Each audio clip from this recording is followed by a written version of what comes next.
C'est maintenant l'invité des 5 dernières minutes. Et cet invité, c'est Nicolas Le Riche. Bonjour. Bonjour. Merci beaucoup d'être avec nous sur ce plateau du Trésor. Alors, vous étiez la semaine dernière au Palais Garnier pour un ballet intitulé Le Parc, un très joli ballet. Cette semaine, on vous retrouve à l'Opéra Bastille pour la 3e symphonie de Mahler. Dites-nous comment vous passez d'un rôle à l'autre comme ça aussi facilement. J'ai presque envie de vous répondre grâce à la musique, puisque le Parc, qui est un ballet d'Angelin Prège-Lecage, une bonne partie de la composition musicale est faite d'œuvres de Mozart. Et puis la 3e symphonie que nous sommes en train de faire à l'Opéra Bastille, chorégraphiée par John Neumeier, et sur la musique de Mahler, qui est également une sublime partition. Donc il suffit simplement de se laisser porter par la partition musicale. C'est quand même difficile, parce que bien sûr c'est une chorégraphie différente, un rôle différent. Bien sûr, ce sont 2 ballets et 2 univers très différents. Je crois qu'il suffit de se laisser porter aussi par l'univers très marqué des chorégraphes. On a la chance là d'être face à 2 chorégraphes qui sont vivants, qui sont là avec nous et qui travaillent avec nous dans les studios, et il suffit simplement de se laisser charger de leurs paroles. Alors depuis décembre dernier, je l'ai dit, vous enchaînez les rôles. Le succès est toujours à chaque fois au rendez-vous. C'est quoi votre secret, Nicolas Le Riche ? Je crois que j'ai la chance tout d'abord de danser dans un endroit formidable qui est l'Opéra de Paris, avec un répertoire très varié et très multiple.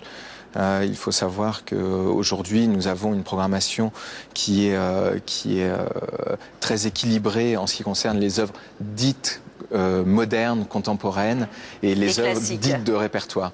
Donc voilà, nous avons la chance en fait d'avoir la parole au travers d'œuvres magnifiques à l'Opéra de Paris. Ce que vous venez de le dire, vous êtes un danseur classique, mais aussi contemporain. Vous savez tout danser.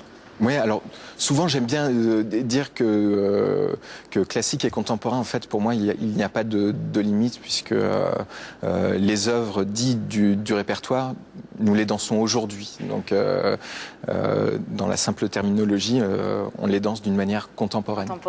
Alors, on va tout de suite regarder un extrait de la 3e symphonie de Mahler, donc où vous êtes en ce moment jusqu'au 11 avril prochain à l'Opéra Bastille. On va voir donc, qu'est-ce qui vous a séduit dans cette super production ? Tout d'abord, probablement, le fait qu'il s'agisse d'une œuvre musicale très importante et magnifique, que nous sommes sur scène avec l'Orchestre de l'Opéra de Paris, avec les chœurs. C'est très agréable de sentir cette énergie commune qui est tendue vers le spectacle. C'est vraiment très agréable. Puis aussi pour le thème même du ballet, il s'agit en fait d'un homme qui passe au travers de 4 tableaux. On parle de guerre, mais aussi on parle de plein d'autres choses. Voilà, probablement d'amour, d'espoir, de naissance, de renaissance. C'est un véritable voyage initiatique qui se passe. On regarde justement tout de suite un extrait. Durant les 2 heures. Durant les 2 heures.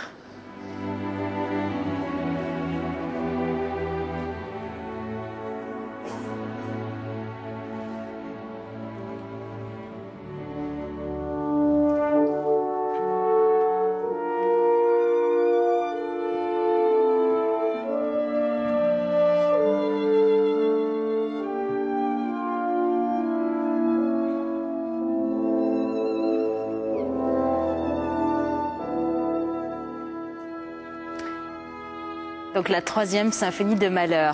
On le sait, la danse est un art qui demande une vraie exigence, c'est parfois même une souffrance physique. Est-ce que vous faites attention à ce que vous mangez, à ce que vous buvez ? Racontez-nous la journée typique d'un danseur étoile. Oui, je crois que la danse est un art très demandeur, et donc nous avons une certaine hygiène de vie qui va avec. Je ne pense pas que cette souffrance soit placée en premier. Elle arrive parfois, de temps en temps. J'ai presque envie de dire comme les sportifs. On voyait tout à l'heure des footballeurs qui sortent du terrain accidentés. Ça nous arrive, on travaille avec notre corps.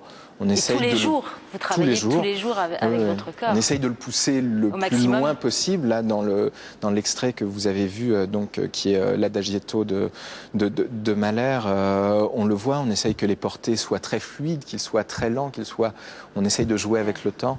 On va voir aussi des photos de vous, d'ailleurs, justement, à l'occasion de ce très beau livre d'Anne Degnaud, Nicolas Le Riche. plus de 400 photos de vous, où on vous voit dans plusieurs situations et en plein travail, justement. Vous avez 37 ans, Nicolas Le Riche. Il vous reste, je crois, 5 ans avant la retraite. Est-ce que c'est un moment redouté quand on est danseur étoile, cette retraite qui se profile ? Je pense que ça dépend un petit peu des caractères. En ce qui me concerne, c'est un moment très agréable. J'ai presque envie de dire que c'est un moment assez apaisé. J'ai la chance d'avoir travaillé avec beaucoup de chorégraphes et d'avoir participé à beaucoup de productions très différentes. Aujourd'hui, j'ai un peu l'impression que c'est un moment assez calme où je fais encore des choses, mais de manière plus plus apaisée. Donc je suis pas très serein. Voilà, je suis très serein et pas très inquiet pour la suite. Est-ce que vous savez déjà ce que vous ferez après, d'ailleurs, justement ? Pas du tout, en fait, pas du tout. Je me rends compte que lorsque j'étais jeune, j'avais énormément de certitudes justement sur l'après, et plus ça va, plus c'est assez mystérieux sur ce qui pourrait se passer. Peut-être la chorégraphie ? Comme il y a 4 ans avec Caligula, c'est une expérience que vous avez envie de renouveler certainement ? Tout à fait, oui, ça a été une expérience très heureuse qui m'a amené beaucoup de bonheur avec la compagnie de l'Opéra de Paris, et je pense que c'est un projet qui en amènera probablement d'autres.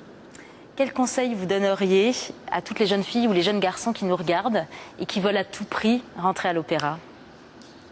Tout d'abord de bien cerner si leur envie est de danser et de danser pleinement, et si cet amour de cet art est véritablement sincère. Je pense que c'est la meilleure recette, ou si je puis dire, pour essayer de rentrer dans cette institution.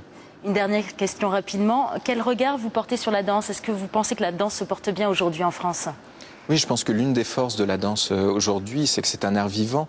Il se transmet de maître à élève, de maître à disciple, et donc il est très au contact en fait de la jeunesse et de la vie de tous les jours. Je pense que c'est une force énorme. Oui. Merci beaucoup, Nicolas Le Riche. Je rappelle que vous produisez donc actuellement à l'Opéra Bastille à Paris jusqu'au 11 avril prochain dans la 3e symphonie de Mahler. Je rappelle aussi le très beau livre d'Anne Degnaud, Nicolas Le Riche, où on découvre donc plus de 400 photos de vous. Merci beaucoup. Merci. C'est la fin de cette édition. Dans quelques minutes, vous pourrez retrouver les questions supplémentaires que vous avez posées à notre invité sur notre site internet france2.fr. Tout de suite, la météo complète de Nathalie Riouet, suivie du Point Route avec Valérie Maurice. À 20h et tout le week-end, vous avez rendez-vous avec Laurent Delahousse. Lundi à 13h, vous retrouverez bien sûr Élise Lucet. Très bonne journée à tous, bon week-end et à bientôt.